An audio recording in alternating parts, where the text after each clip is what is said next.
बांग्लादेश की तारीख में आज एक बड़ा बल्कि बहुत बड़ा मोड़ आया है। और जी बांग्लादेश के अंदर फिर से सरकार का जी तख्ता पलटने वाला है। तो शेख हसीना वाजिद की हुकूमत के लिए हालात यकसर तब्दील हो गए। बांग्लादेश में तख्ता पलट पार्ट 2 की आहट। ढाका में आज विरोध रैली का आयोजन किया गया है। शेख हसीना समर्थकों ने विरोध प्रदर्शन करने का फैसला लिया। शेख हसीना की पार्टी के कार्यकर्ताओं का आज हल्ला बोल है।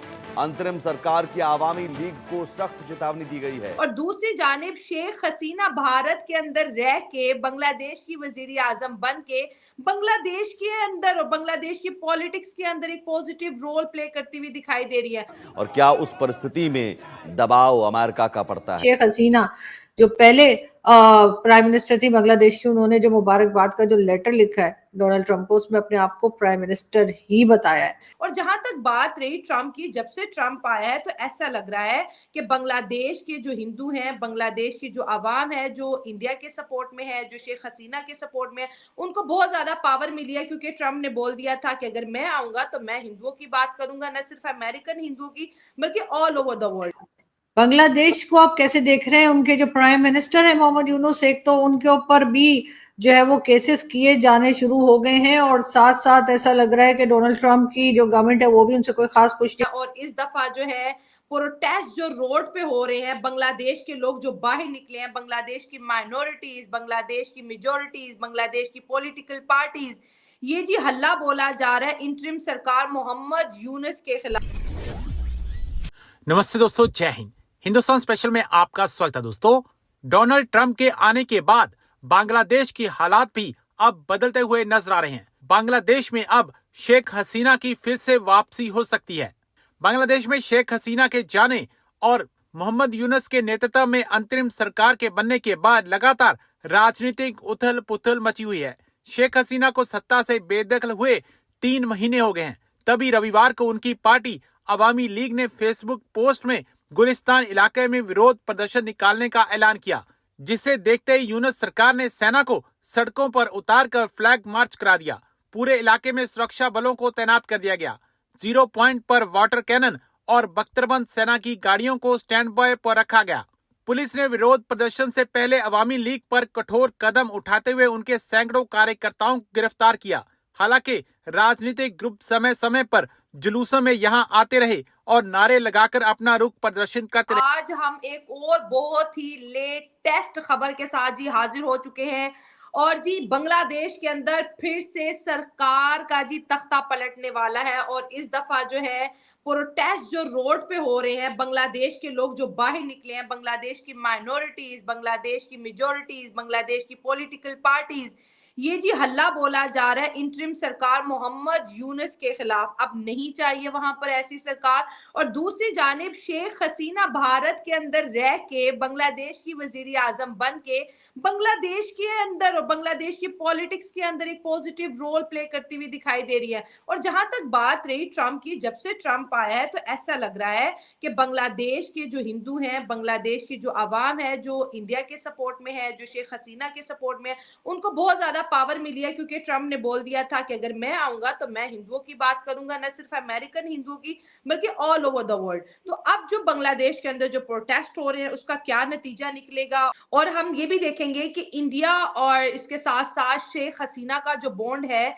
क्या वो वाकई इतना मजबूत है कि हसीना को दोबारा से वजीर आजम बनने पर मजबूर कर दिया जाएगा। और ये जो तख्ता पलट हो रहा है बांग्लादेश में, इसका क्या नतीजा निकलने वाला है। वंदे मातरम, भारत माता की जय, जय भोलेनाथ, हर हर महादेव, जय जय Shri Ram. Thank you so much Shaila, एक बार फिर से मुझे बुलाने के लिए। और सिर्फ बांग्लादेश नहीं, बांग्लादेश को तो मैं डिफाइन करूंगी, सिर्फ बांग्लादेश नहीं, हाँ। आने वाला नया साल जियो पॉलिटिक्स में 4 चांद भी लगाने वाला है और बहुत सारे जिहादी आतंकी को परेशान भी करने वाला है। अच्छा, मुझे तो ऐसा हाँ। लग रहा है, और बहुत दूर से सूत्रों से पता चल रहा है कि ब्रिटेन में भी दोबारा ऋषि सुनक आने वाले हैं और तख्ता पलट ब्रिटेन में भी होने वाला है। इसका भी मैं आपको डिफाइन करूंगी। और पहले आपका सवाल क्योंकि बांग्लादेश का था, तो पहले बांग्लादेश का मैं आपको पूरा डिटेल बता देती हूँ। अवामी लीग की तरफ से जो हमारी शेख हसीना की पार्टी है, अवामी लीग की तरफ से अब सड़कों पर हो रहा प्रदर्शन, अब होगा फिर से तख्ता पलट। फर्जी वजीर आजम मोहम्मद यूनुस, कौन? मोहम्मद यूनुस जाएंगे जेल और पीसेंगे चक्की, चक्की पीसिंग करेंगे। और फतवा भी उन्होंने सिलवा लिया है और कच्छा भी उन्होंने सिलवा लिया है, ताकि वो आराम रहेगा उनको बांग्लादेश के जेल में चक्की पीसिंग करने के लिए। असली वजीर आजम अब बैठेंगी संभालने के लिए सत्ता और कुर्सी। ट्रंप की जीत और हसीना की घर वापसी संभाला किसने? कट्टर हिंदू आदरणीय प्रधानमंत्री मोदी ने। सुलझाया किसने? कट्टर हिंदू आदरणीय प्रधानमंत्री मोदी ने। और आश्वासन किसने दिया? कट्टर हिंदू आदरणीय प्रधानमंत्री मोदी ने।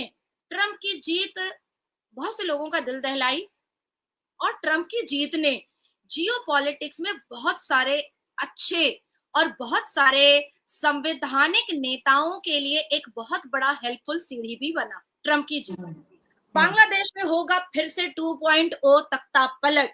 5 अगस्त 2024 के बाद, जब से शेख हसीना वहां से निकली थी, और उसके बाद फिर आदरणीय प्रधानमंत्री के छत्र छाया में, एक कट्टर हिंदू के छत्र छाया में, एक मुसलमान बहन अपनी पूरी इज्जत आबरू के साथ, अपने पूरे मान सम्मान के साथ, अपनी पूरी लैविश और लग्जेरियस लाइफ को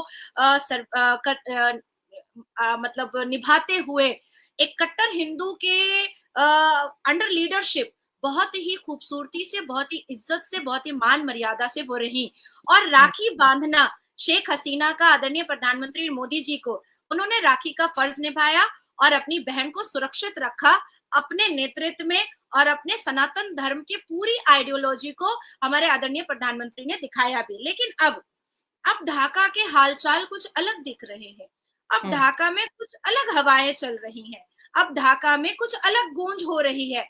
ढाका के लोगों का कहना है अमर हसीना आमा के फिरोज चाहिए। इसका मतलब होता है कि हमारी हसीना हमें वापस चाहिए। कुर्सी बिल्कुल तैयार है शेख हसीना के लिए, और लोग तैयार है शेख हसीना को के गले में माला पहनाने के लिए।